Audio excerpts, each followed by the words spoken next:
So I'm gonna start with some multiple choice questions. And I'll go ahead and use a poll. Like usual, you're not getting graded on this, but it kind of helps me see how people are feeling. So it's good to answer so I can explain things if you're confused. So first one, when an acid bromide reacts with an alcohol, a blank is produced, and it can be amide, carboxylic acid, ester, or acetal.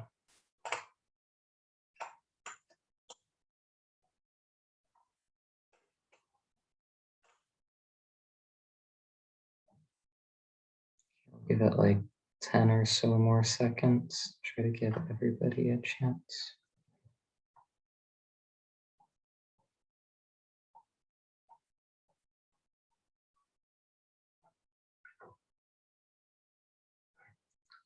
Okay. So one person said amide, free for carboxylic acid, and one for ester. And I guess I'll just start off by saying it's good nobody picked D for acetal, because you make acetals by doing reactions with ketones and aldehydes, which isn't what we're looking at right now. So that's good. That wasn't picked.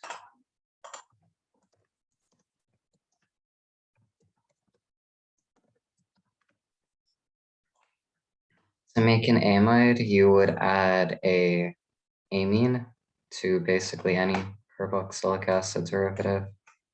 So as a generic reaction, where Y is like a leaving group, like OH or Cl or anything else. When you add an amine, then you would get an amide. And I'm saying that because we're adding an alcohol. So if you added an alcohol, you wouldn't get an amide because you have to add an amine to get an amide. So it's not A. And to make a carboxylic acid, like it would be the same thing you would add for every other carboxylic acid derivative. So that's why I'm doing it like this. In general, you would want to add water to add. You would add water to make a carboxylic acid.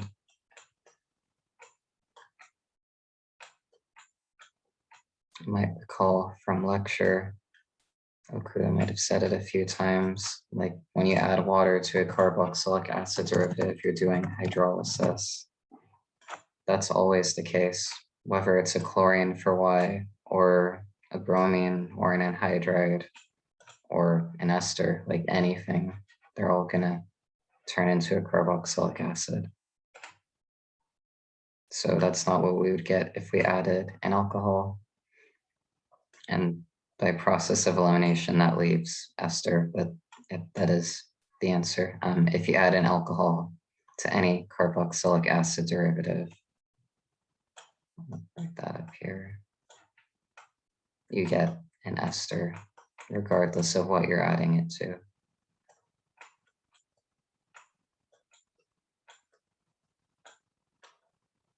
So,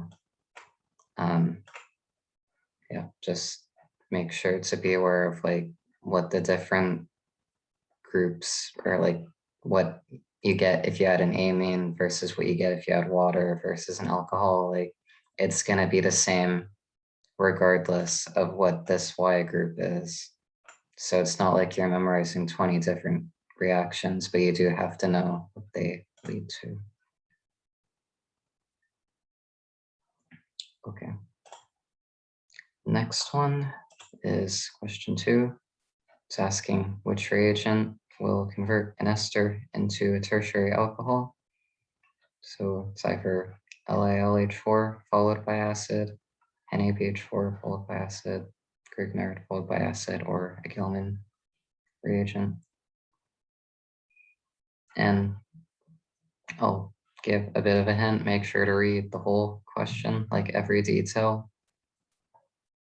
So you might see a functional group you're trying to make, but it's also giving some details about what exact kind of functional group you're aiming for. And with that, I'll give you guys like 10 or so seconds.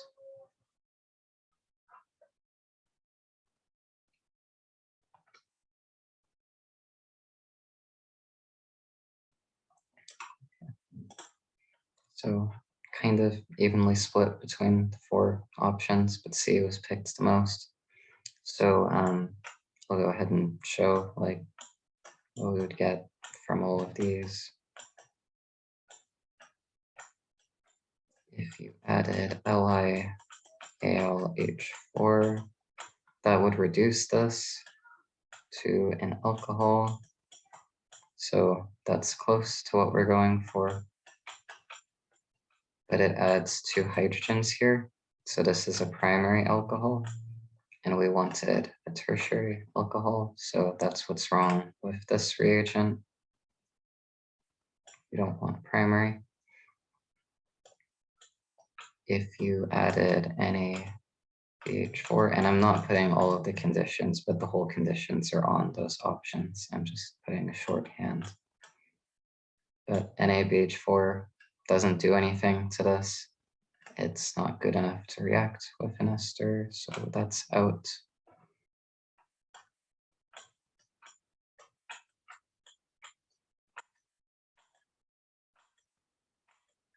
If you added a Grignard reagent, that will make an alcohol, and it will add 2 methyl groups with this one.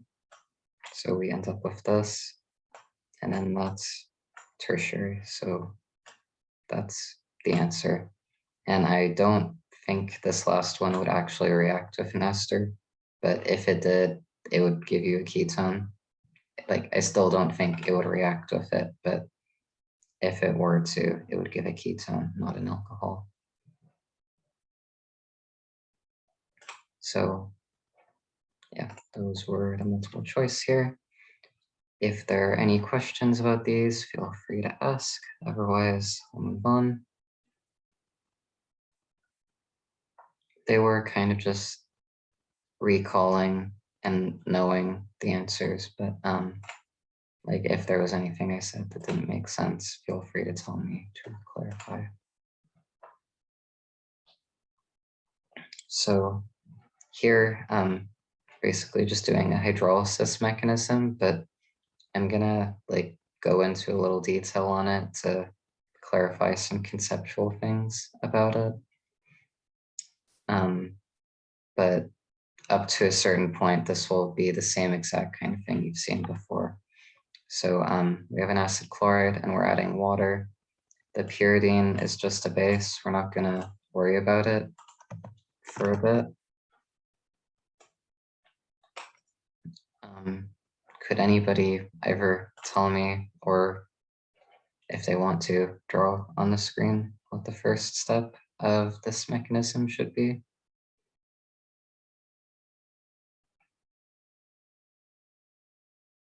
And if not, that's okay. I can go over it. But I will say, if you guess something and you're wrong, at least I can like explain what's the issue and how to get to the right answer. But if you have the wrong idea and you don't say anything, then I won't know what the confusion is. But it's okay, either way. So for acid chlorides, you don't have to protonate them or anything. The nucleophile, the water, can just attack the carbonyl carbon right away. This is very different from Fischer esterification we did last Tuesday, where we had to protonate the carbonyl first. You can kind of skip that here.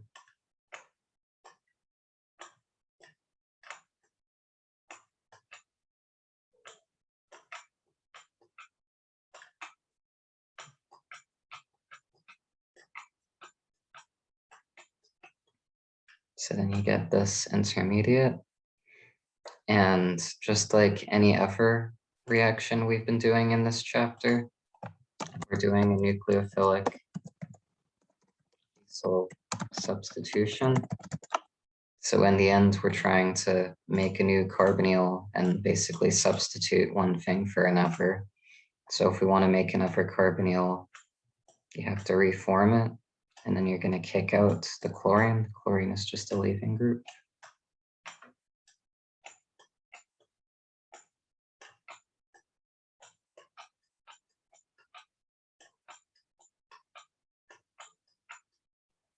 And when you kick out the chlorine, you form Cl minus.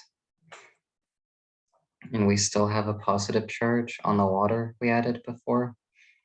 Like usual, you don't usually want to have a charged species. You want to get rid of those charges as parts of the mechanism.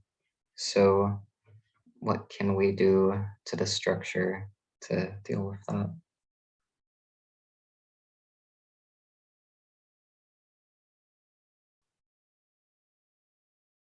Just kicked this out, right? So that connect as a base.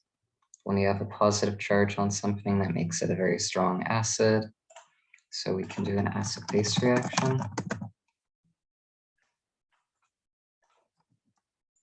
Can deprotonate the water.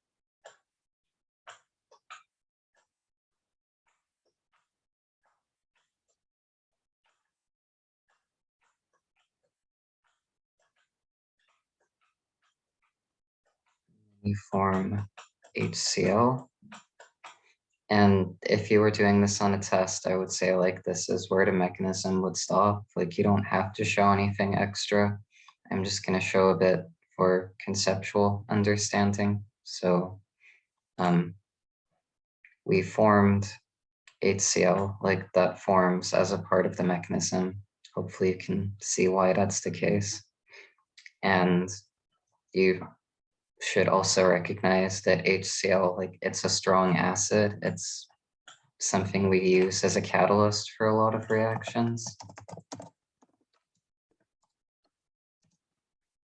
And because it can act as a catalyst, it might cause extra reactions to happen that you don't necessarily want to happen.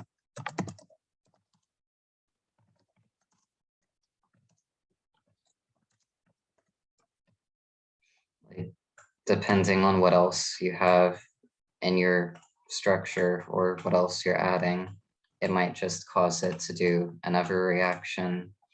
And then that would decrease your yield because if it does another reaction, you have less of this since it's doing other things.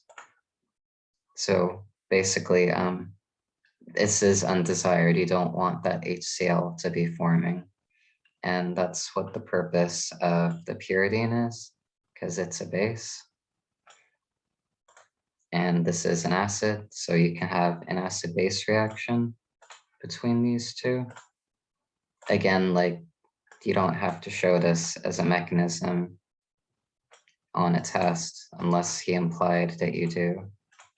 But this is why you want to add the pyridine to basically react with the HCl so that it doesn't do anything else that you don't want it to do.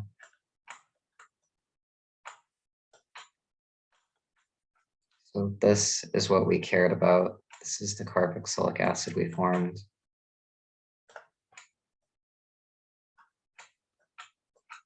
You also form a salt because you protonated the pyridine. So you form this salt as a sort of byproduct. And HCl is always going to form, like no matter what reaction you're doing in this chapter, it's always going to form as a byproduct. So basically, we'll do it in a different color. You always want to have some sort of base present when you're doing reactions with acid halides.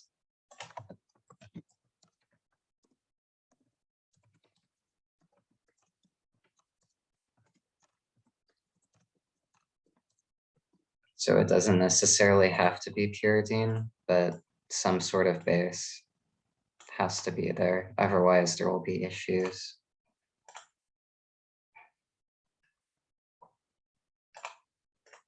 Okay. I'll go ahead and erase this so I can move on to the next one. If there are any questions, feel free to tell me. I'll go back. So here we have a carboxylic acid and we're adding LiAlH4 and then we're adding D3O+. So normally you would have H3O+ here, but this is something Dr. Okuda's been talking about and just kind of giving an example. D is an isotope of H and it like reacts the same way. It's just a label. So like it's something that you can use in reactions like this, and then you can figure out where it is in the products to basically get an idea of how the mechanism works. And along with that being like a practical use, like it's a way to test your knowledge of mechanisms, because he can ask a question like this and he might not pose it as a mechanism question, but you have to think about the mechanism to figure out where the deuterium is going to end up. And like we're going to practice doing the whole mechanism here, but he might not necessarily ask you to do that. So this is going to follow the same general mechanism that we've usually seen when we use LiAlH4. So like, what is the purpose of this reagent that I've circled? Like, why are we using it? What is it like a source of that's going to help push the reaction? Yeah, it's a hydride source.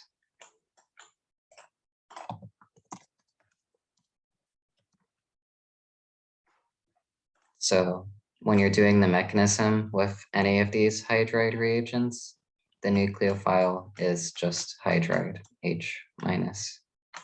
You don't have to show LiAlH4, you can just show hydride. And now what is the hydride going to do for the first step of the mechanism? Yep, so this, like I erased the screen, but if you look at your paper for the previous one, you'll see like this is the exact same kind of mechanism as the last one. The only difference is this is the nucleophile instead of water, and this will be the leaving group instead of chlorine. But it's the same look, like the arrows are going in the same direction.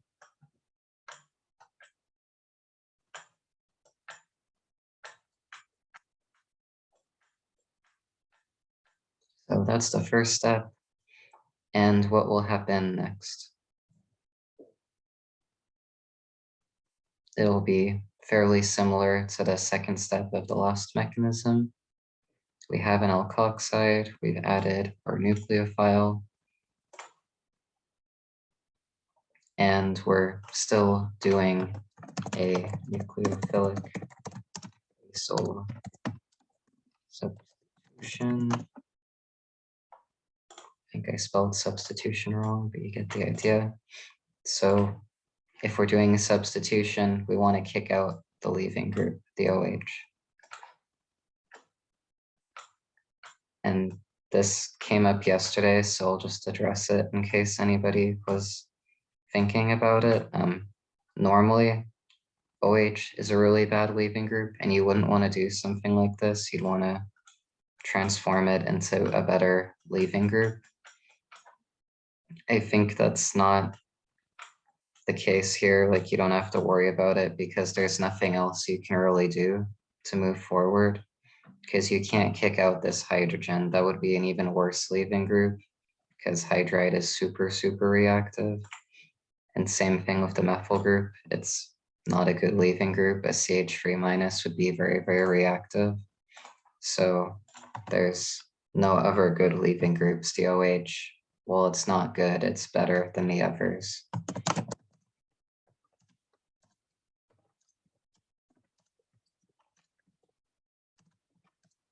So in case you were thinking about that, that's why there's like an exception to this. It's just the best option. And at this point, we've formed an aldehyde.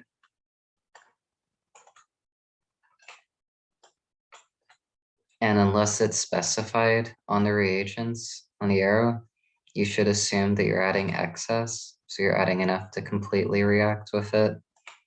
So that means we're adding enough to both react with the carboxylic acid, and then hydride can also react with aldehydes. That's something we've seen before. So you should assume there's enough to also react with this. So now you're just going to do the same mechanism you saw in the past for hydrides reducing aldehydes. It will attack the carbonyl carbon, push the bond up towards the oxygen.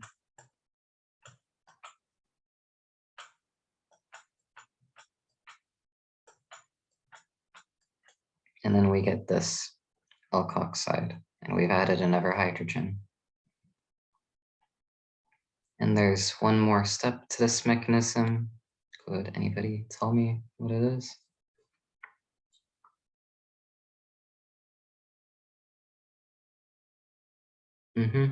So we have the alkoxide, and instead of reforming a carbonyl, we're going to protonate it, and we're adding D3O plus instead of H3O plus. So this is where the deuterium comes in for the protonation. So instead of forming an OH, we're going to form an OD group.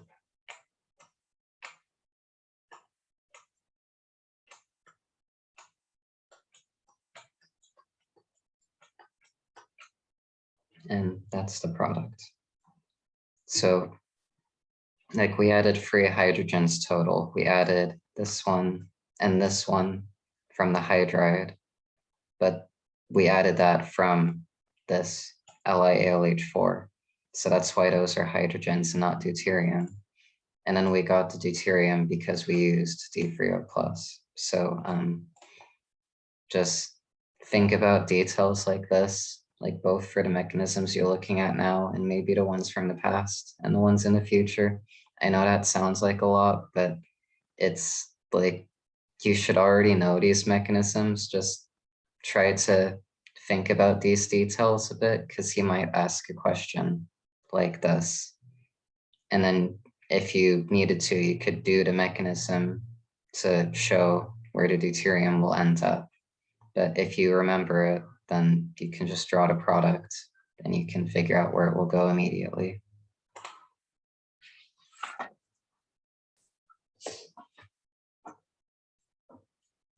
So not necessarily something new, but just something new to think about of stuff you've seen before.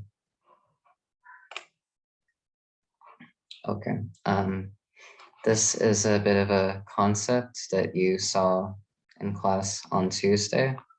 We have an acid chloride and we're adding an amine to it to turn it into an amide. And as the reaction is shown right now, there's going to be an issue with the yield, and there's a specific maximum yield number you should have in mind. And then you should be able to explain why and how to fix it. So first, what the yield should be. Does anybody remember the number that was presented? I guess in this case, since you're not specifying, we're saying we're adding 1 equivalent of the NH3. So the yield will be lower than 100%, and it might not have seemed as important in class, but it will be at a maximum 50%.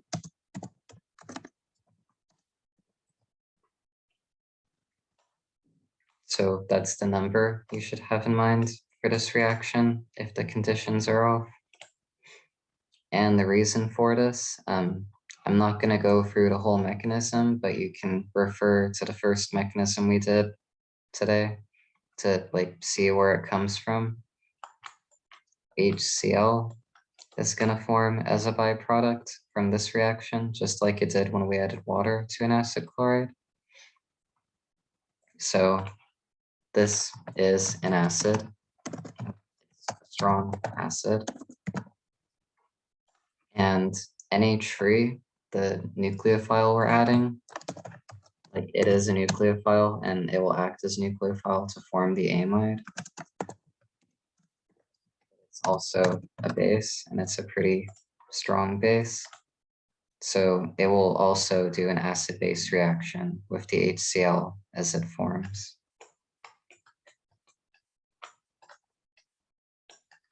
And this is what it would look like. It would just take the proton from the HCl.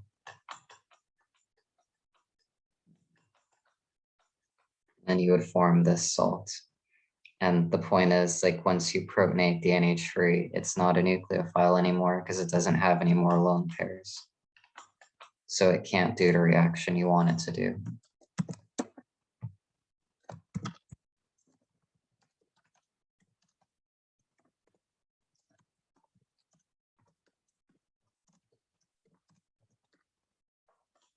So 50% of the amine you add will make the amide, but then the other 50% will react with the acid as it forms, and then it can't react anymore. So you should know that this is an issue with this reaction that causes the yield to be 50%. And then the way to fix the yield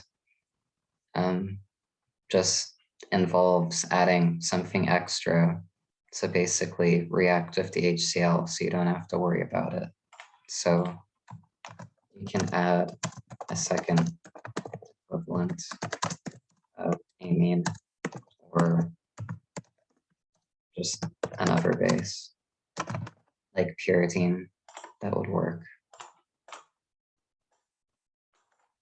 I think most of the time in the class, you're going to see the first one, adding a second equivalent as the option, like if you look at practice problems, but this is also an option. So these are all details that I would recommend knowing. You might see conceptual questions about them. And that is why when we look at amide forming reactions on this worksheet, we're going to see it written with two equivalents of the amine to avoid this issue here. Okay, so are there any questions about number 4 before we move on?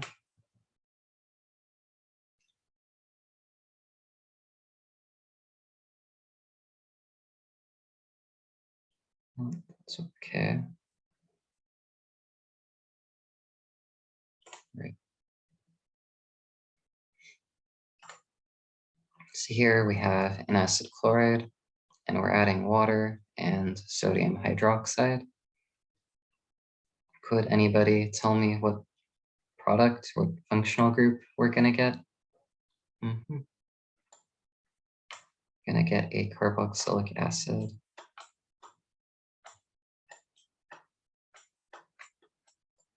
And like I said earlier today, this is always going to be the case if you add water to a carboxylic acid derivative.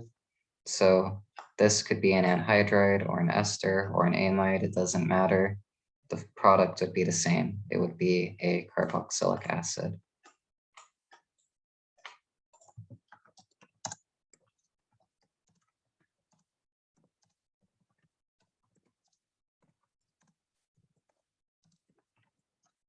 So, like I said before, it helps to think about it like this. You're just doing hydrolysis because you're adding water. So you're going to make a carboxylic acid. And then the sodium hydroxide here is just a base. It's basically filling the role that the pyridine did in the reaction earlier to react with the HCl as it forms. Okay, Next one, we have an acid chloride again, and we're reacting it with a carboxylate. What kind of functional group should we form here?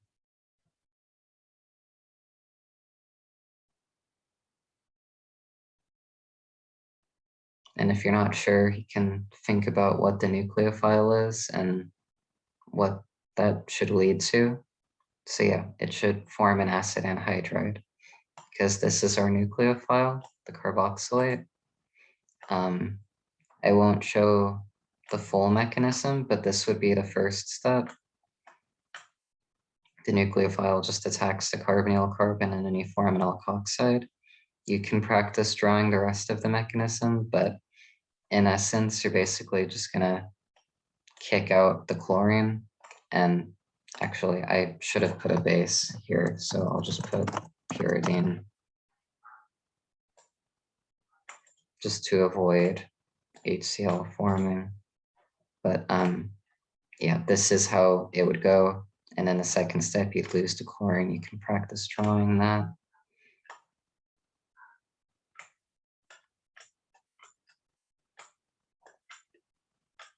And in the end, you'll get this acid anhydride. And something to kind of take note of with this is an asymmetrical anhydride. Like the two sides of the anhydride aren't the same because we have that cyclopentyl group on the left, and we just have this acetyl group on the right. So they're not the same, as opposed to something like this, which is a symmetrical anhydride because both sides are the same.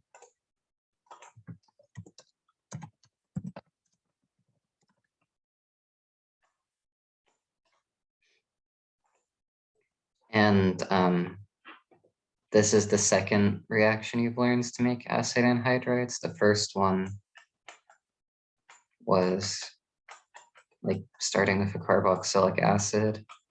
You would just heat it up a bunch, and then it would form a symmetrical anhydride. And this could only be used to make symmetric anhydrides. So that's why I'm pointing it out. It was kind of limited, but this reaction that I just showed you can make asymmetrical. It could also make symmetrical if you wanted to, but it doesn't have to, like the first one. So just a little difference to keep in mind between these two reactions. One of them is more limited. Okay, next one, we have an acid bromide, and we're adding two equivalents of ethylamine. And this should be an NH2 instead of an NH3. So sorry about that typo. What kind of functional group should we make here?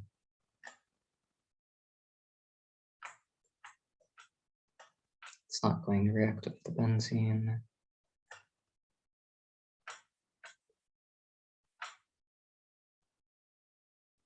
We should make an amide. And specifically, we should make like an amide with an ethyl group attached to it because there's an ethyl group here. Just like with esters, the ester you form depends on the alcohol you're using. For amides, it depends on what amine you're adding. That should affect what else you have on it. Here it's an ethyl group. And this isn't necessarily a detail that I would like commit to memory super hard, but the amine we added, it's a primary amine. And when you add a primary amine to a carboxylic acid derivative, you get a secondary amide. And you can tell it's secondary because the nitrogen has two bonds to carbons. It has this carbon bond and this carbon bond. So that makes it secondary. And I'm saying, like, don't necessarily commit that hard to memory. Like, it should make sense if you add this thing to make an amide, you get this product that kind of follows from it, and then that just ends up being secondary. So it's not like a detail to worry too much about, but just a thing. Okay. I'm guessing there aren't any questions, so I'll go to the next one. Here we have a carboxylic acid, and we're reacting it with an alcohol and anhydrous catalytic hydrochloric acid. What kind of product are we going to make out of this?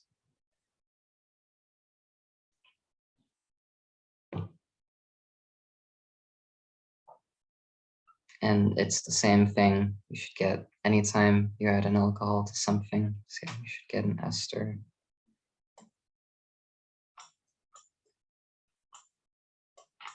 Specifically, like I was just saying, it should be the ester that came from this alcohol. So we have a sec-butyl group attached here. There should be a sec-butyl group attached to the ester like this. So that's the product you get. And there's a name for this reaction where you have a carboxylic acid and you add an alcohol with these conditions. Can you tell me what the name was?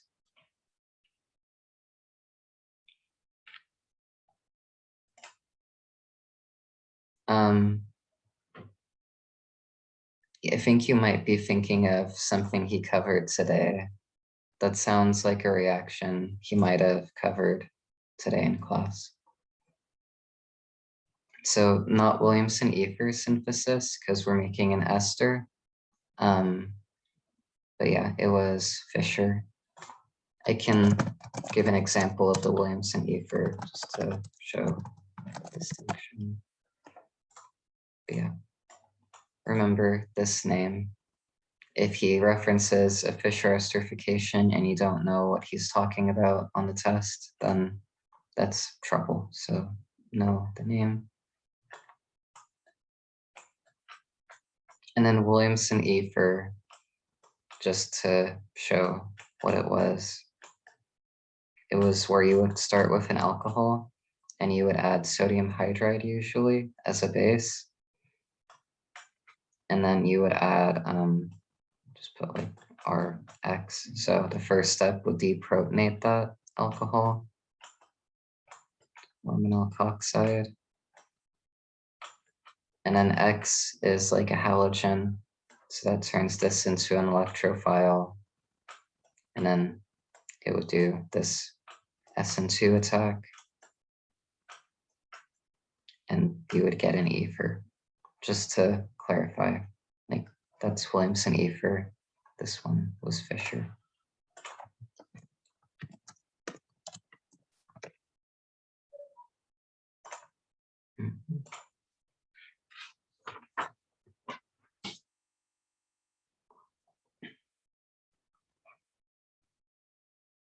Are there any questions about this before I erase it and go to the next page?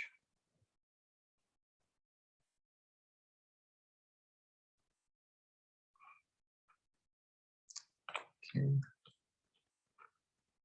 What kind of product should we get from this one, where we add an alcohol to an acid chloride?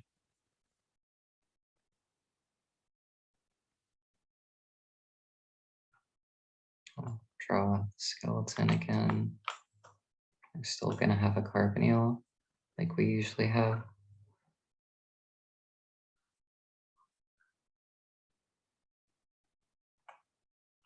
So I said it at the beginning of the workshop today.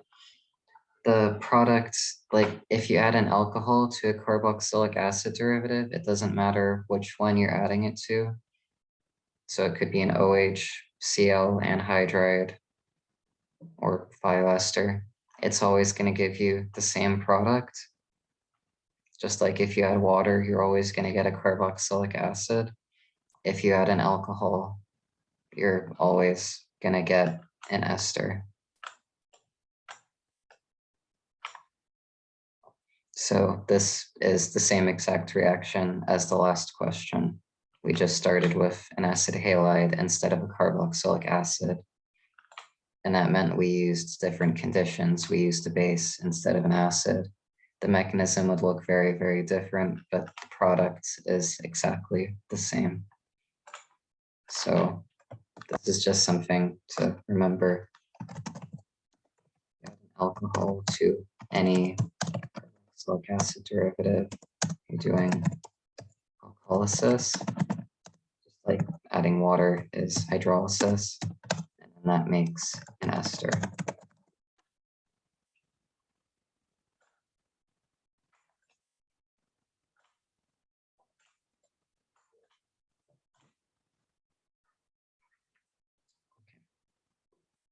Next one, we have an acid anhydride, and we're adding water. What functional group or functional groups should we make from this reaction?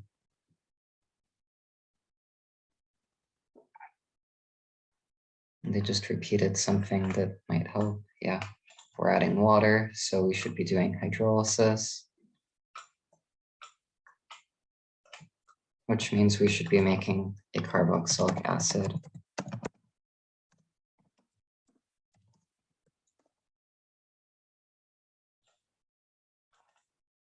And in this case, because we have an acid anhydride, it's basically going to cleave the anhydride and it's going to make two carbonyls. And in the case of adding water, I would recommend drawing both of the carboxylic acids just to be safe. I don't know if you would prefer drawing one or the other, so I would just draw both.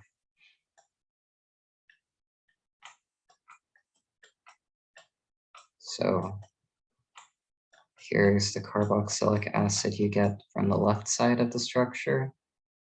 Here, that's what you get from that side when it gets cleaved. And then you would also get this carboxylic acid from the right side.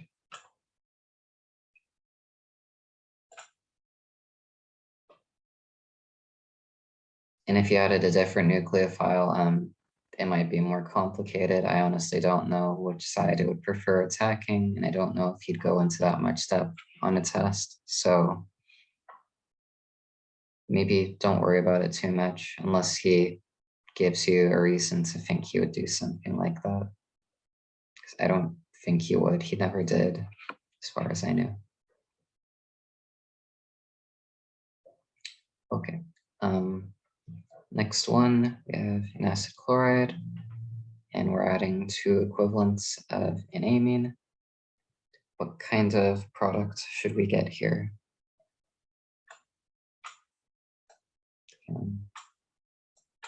Skeleton.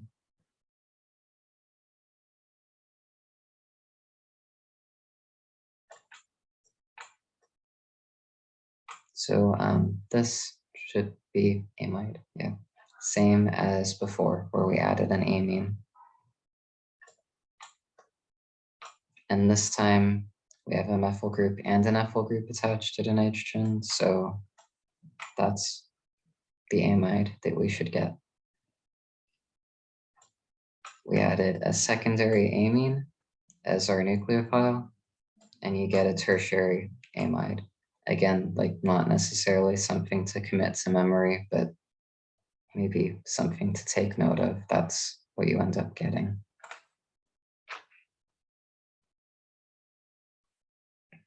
Okay.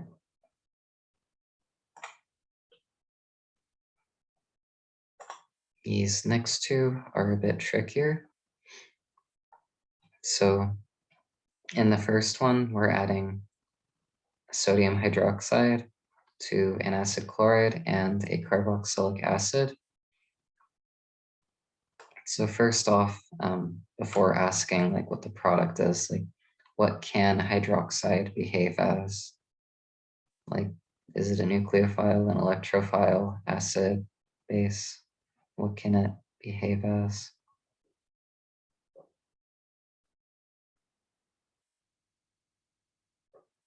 And it is something we've seen before. in a few different contexts.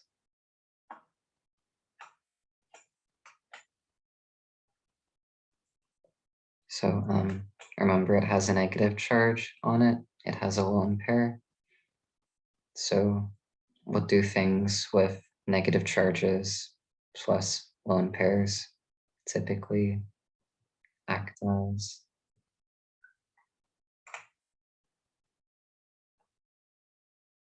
They can donate electrons, so they can act as either nucleophiles or bases.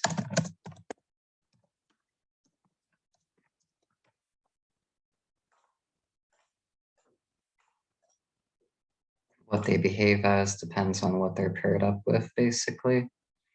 So it could act as a nucleophile, theoretically, and attack the carbonyl carbon here. And then like you could keep going with the reaction where it reacts with the carbonyl carbon. That is something that could happen. And theoretically it could also attack here, but that reaction doesn't get you a new product, because if you add an OH and then you kick out the OH, you get another carboxylic acid. So that wouldn't do anything. But this one could theoretically do something. It could turn the acid chloride into a carboxylic acid. But like, while it can act as a nucleophile, it can also act as a base, like I said. And a little detail that I brought up before, and it's relevant now, and it's always going to be relevant in the class, is that acid-base reactions are always faster than organic reactions. And when I say organic, I just mean like these nucleophile-electrophile reactions. So if there is an acid-base reaction that we could do here, that's going to be faster than this reaction I've shown with the blue arrows. And there is one, because we have a carboxylic acid here. That's a strong acid, so you can do an acid-base reaction.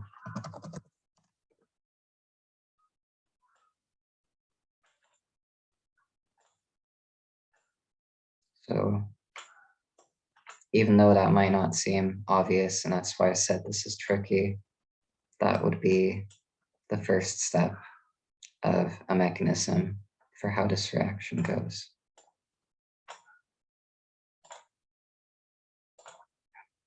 And I honestly don't know if you would put something like this on a test, because this is kind of thinking outside the box. It seems like a lot of detail to put on a test. I'm not saying it won't happen, but I think it's a bit unlikely for something this tough.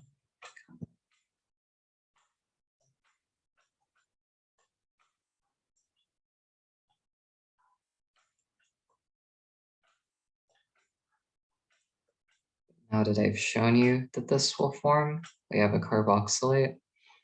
What can this carboxylate do? What could it potentially react with?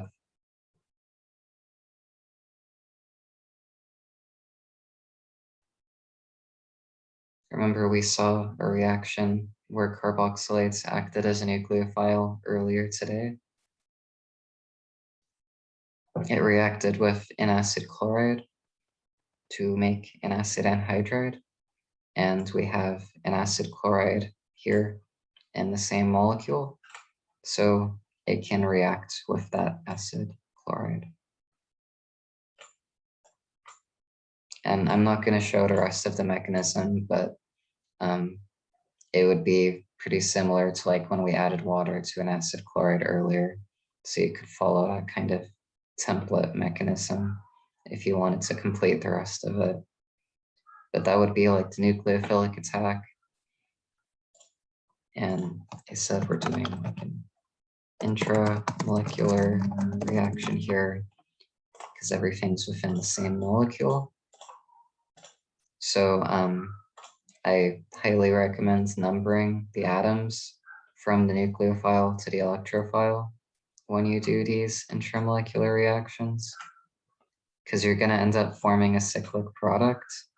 And if you don't number these, it's pretty easy to miscount something and draw the wrong product. So the nucleophile is that oxygen in the carboxylate. The electrophile is the carbonyl carbon of the acid chloride. When we number from that, from nucleophile to electrophile, you see it's going to be a 6-membered ring. So that just helps confirm like that's the product you should try to draw, not 5 or 7-membered or anything else that you could miscount. It's 6.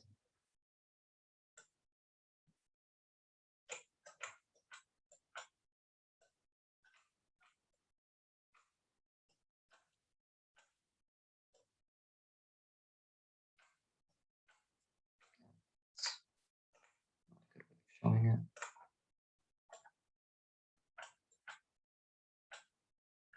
Okay, that's a little better.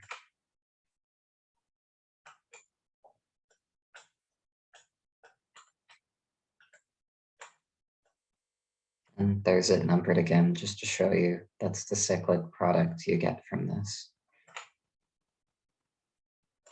So this led to the formation of a cyclic anhydride.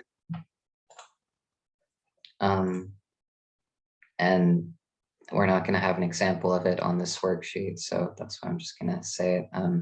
Like we saw cyclic esters on the last 2 worksheets. And remember, those are called lactones. So that's a name for a cyclic group that you should be aware of. I honestly don't know what a cyclic anhydride is called. Like, I don't know what its name would be similar to a lactone. I don't think it's in the book. So because of that, I assume it's not going to be on a test, but it could be. Might be something to check with professor. But do know that these can exist, even if you don't know what they're called, and they can form from reactions similar to this. And do know what a lactone is. Like, I won't say like exactly what the question was, but I was asked on an exam at one point to recall like in some way like what a lactone is. Like if I didn't know what that meant, then I wouldn't be able to answer the question properly. So that's important to know the name, just like it's good to know the names of reactions. Okay.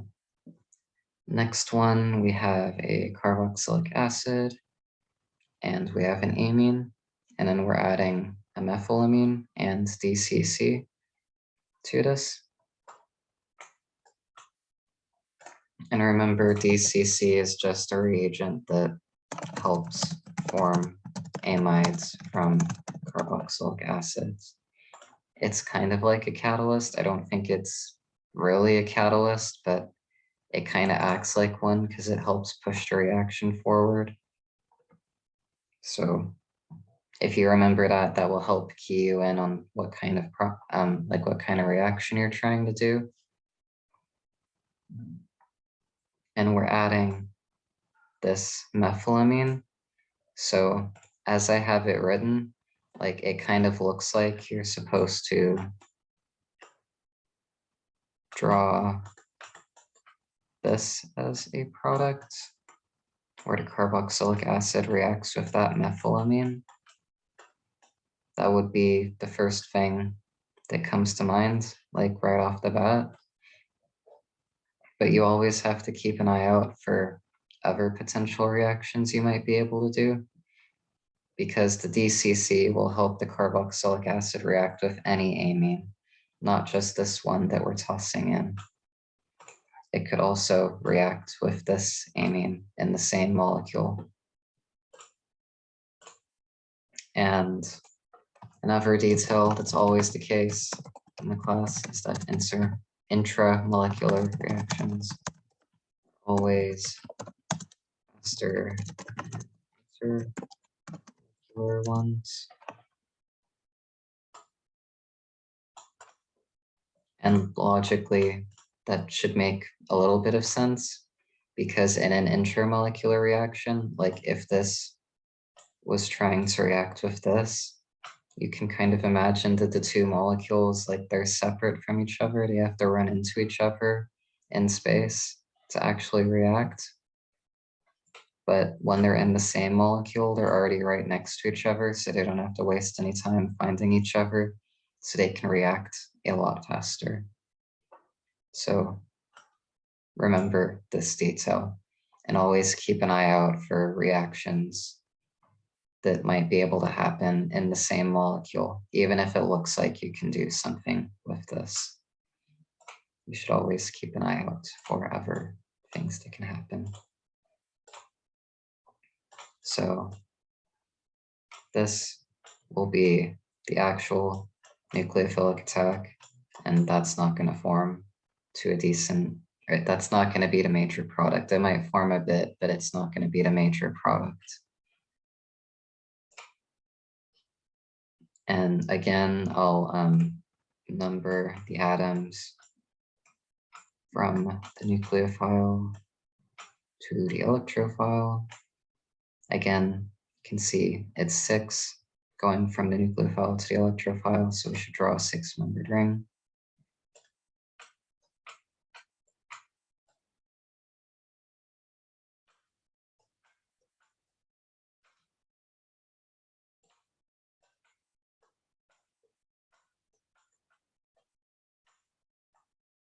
So here's a 6-membered ring. And on top of helping you draw the right number of atoms in a cyclic structure, it also helps keep track of where substituents should go. It's like there's an ethyl group here, and that's on carbon 5. So that means we just put an ethyl group here on carbon 5. That's the specific spot it should go to.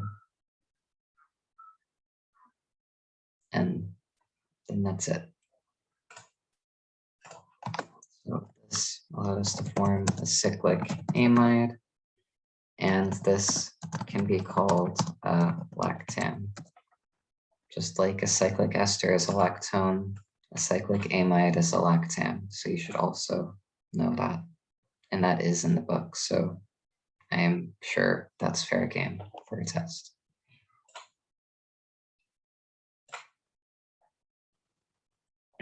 Okay. And the last reaction on this page, we have an acid chloride, and we're adding 2 equivalents of an amine. What kind of product should we make from this reaction?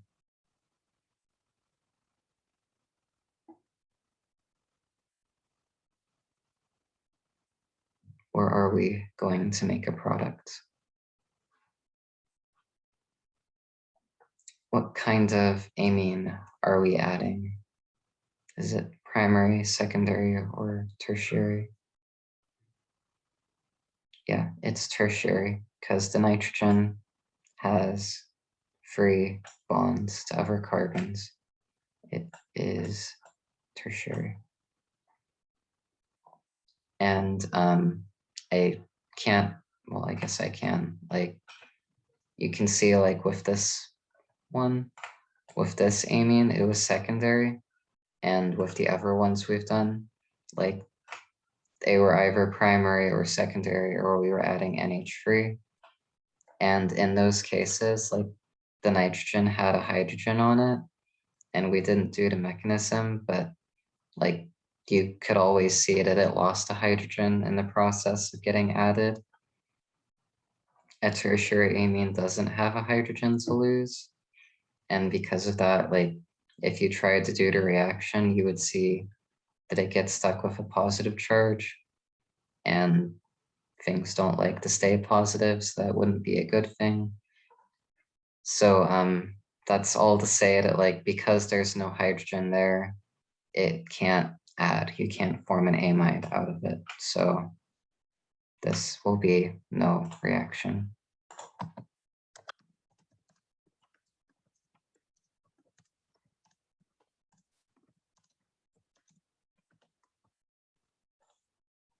And this isn't just a case with acid chlorides, like it's always the case. You can't make amides out of tertiary anions.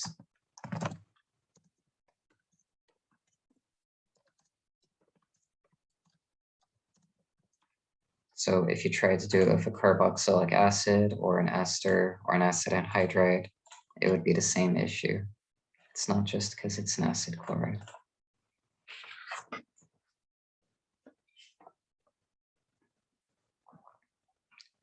Okay. Go ahead and move on. If there were questions, feel free to tell me to go back. Now we have two synthesis problems. And this first one, I think, is pretty tricky. I don't think you'd get something as difficult as this on a test, but hopefully it'll be good practice. So we're starting with two alcohols,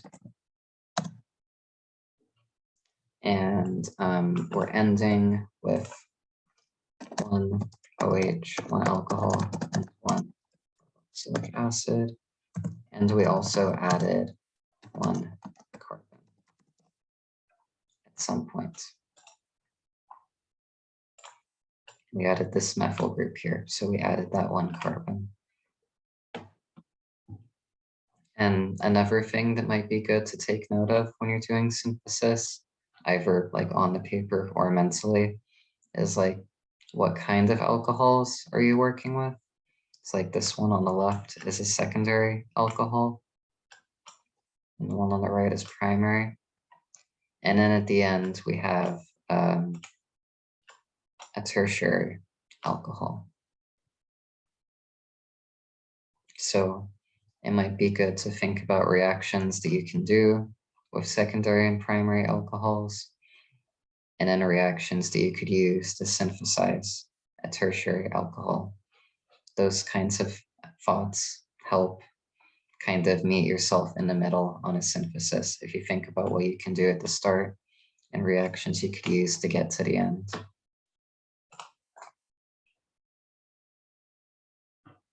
So I'm just gonna go through this because I think it's a little tricky. I'm also a bit low on time. And I will say before I do this, there's probably ways to do it besides the way I'm gonna show you. So if you don't have exactly what I have, that doesn't mean you're wrong. And I can check what you have if you would like to see if it's valid too. But there's probably more than one right answer. So for the first step, I chose to add CrO3, H2SO4, and acetone. And this will oxidize the alcohols to carbonyls. And you could also use any other strong oxidizing reagent here.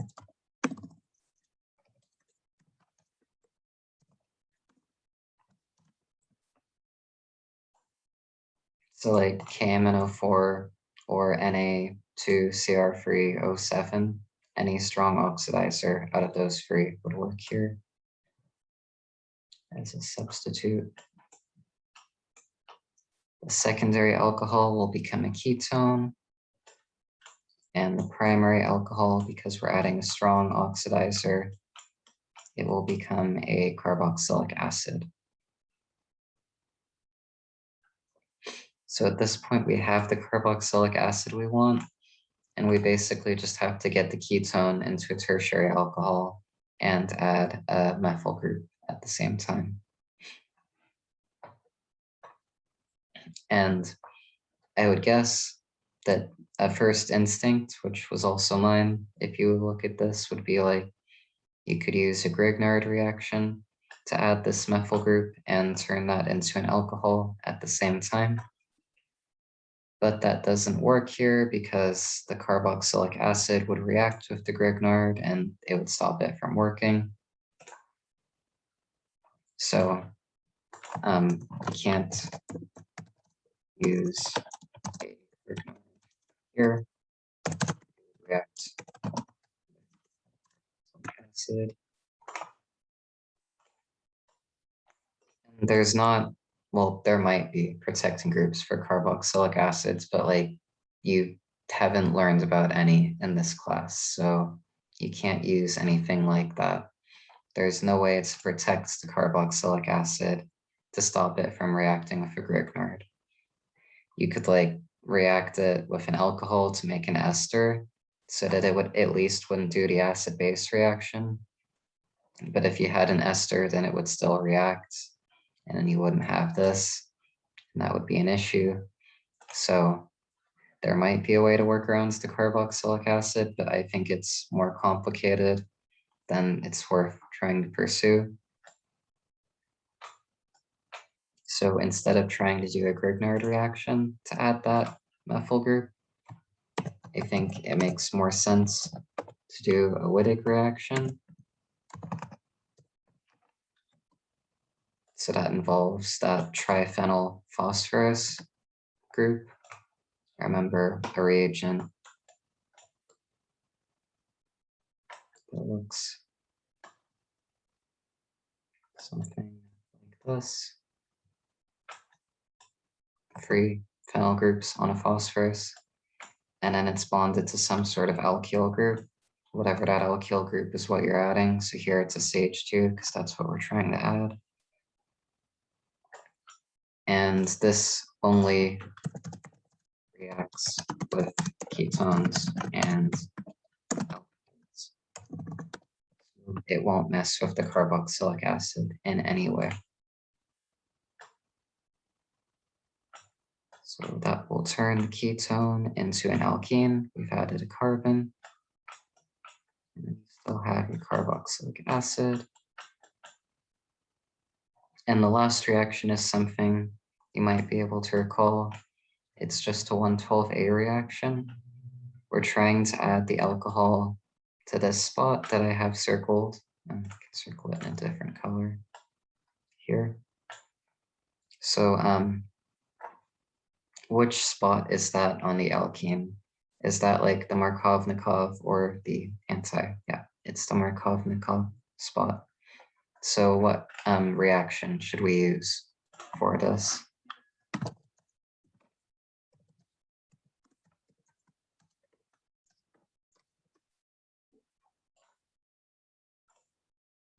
If you don't remember off the top of your head, that's okay, but it is something you should remember in general.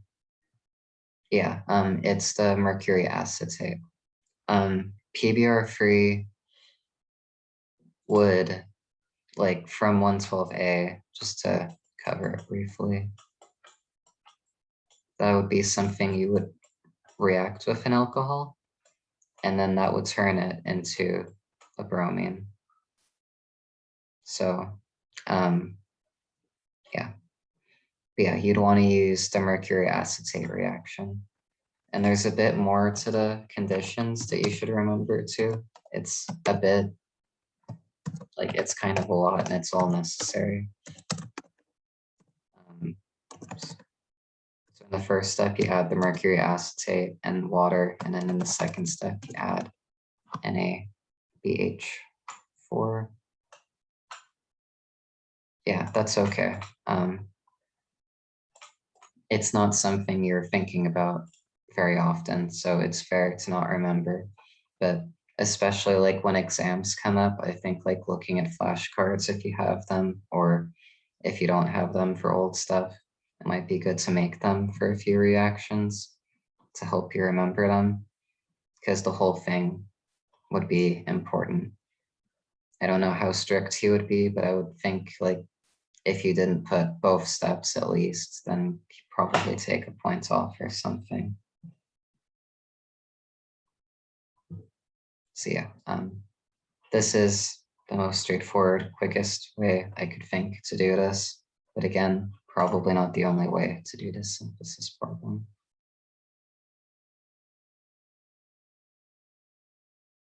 And with that, I'll move on to the last one. If there are any questions, I can go back. So here we're starting with an amide. And we're ending with a ketone, and we also added 2 carbons. So those are the changes we're making. And I'm assuming he went over a reaction that we can use to make a ketone here fairly easily. So again, like part of what synthesis is like thinking about reactions you can do with what you're starting with and reactions you could use to make what you end with. And one reaction that was probably covered in class today, I don't know for sure because I haven't watched the lecture, but not quite like that. But I'm assuming it was, is you start with an acid halide and you do a Gilman reaction with it. So that involves using that dialkyl copper reagent. I think it's called like an organocuprate or something. But it has 2 alkyl groups and lithium floating around, and then it has an ether solvent. This might look a little familiar. And when you add this reagent to an acid halide, it basically just adds one of the alkyl groups to it, and it will form a ketone, and it won't keep reacting to form an alcohol like you would if you added a Grignard. It stops at a ketone.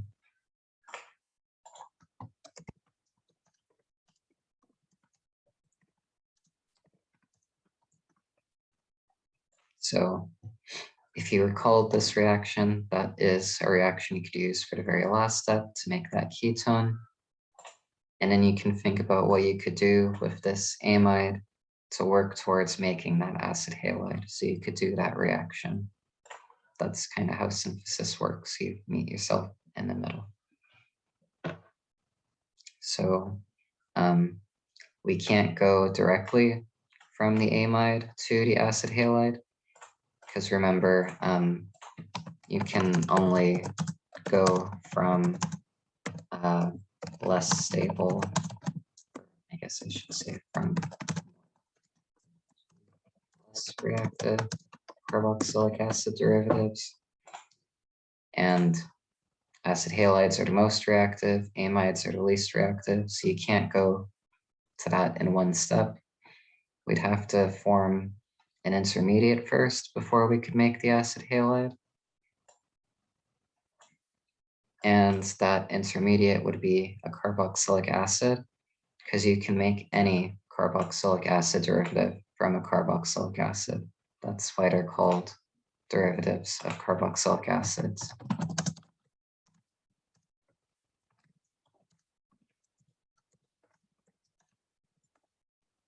Like, this is something that you've seen, like, as you've been learning, but like might not have been emphasized as much, but you can make anything in this chapter from a carboxylic acid.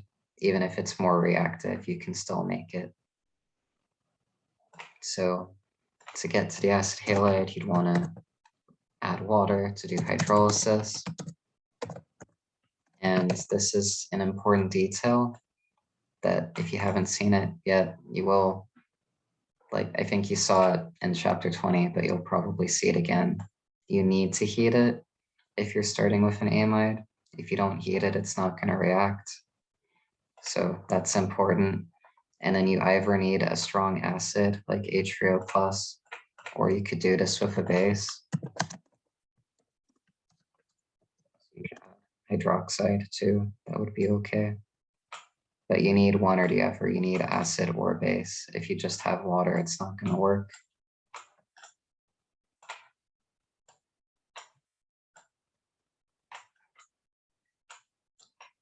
And then you can convert the carboxylic acid into an acid halide.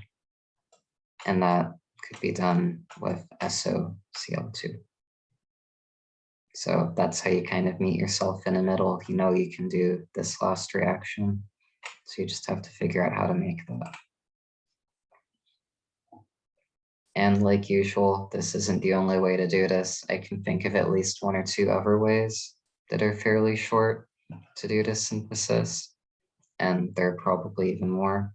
So if you don't have this written, that doesn't mean you're wrong. As usual, you can check it if you want.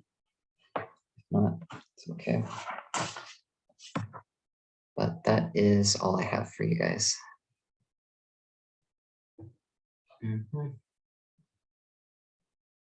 I'll stick around for questions, but if there's nothing, have a good weekend, and I'll see you guys next week. Oh, yeah. Happy Halloween.